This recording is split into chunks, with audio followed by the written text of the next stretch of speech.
ඉස්සර කාලෙක නිස්කලංක ගම්මානයක මහදැනමුත්තා කියා කෙනෙක් ජීවත් වුණා.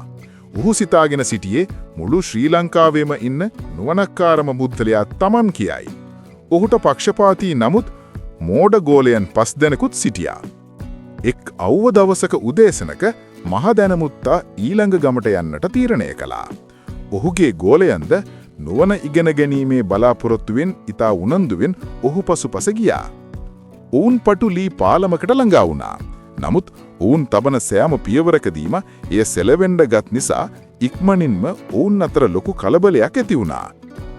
පාලමෙන් නිගුඩ වූ පසු මහදැනමුත්තාට බියක් ඇති වුණා එක් ගෝලයෙක් අතුරුදන් වෙලා කියා.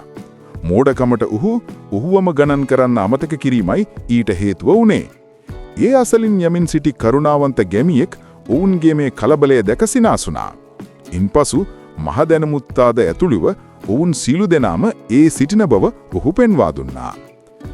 ලැජ්ජාවට පත්වුවත් ආඩම්බරකම අත්නොහැරි මහදැනමුත්තා එය නුවණමනින පරීක්ෂණයක් ලෙස ප්‍රකාශ කළා.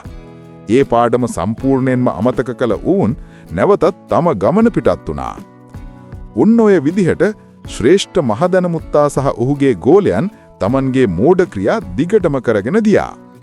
එයින් අපට උගන්වන්නේ බොරු ප්‍රඥාවක් ගැන ආඩම්බර වීම තරම් හාස්‍යජනක මෝඩකමක් තවත් නැති බවයි.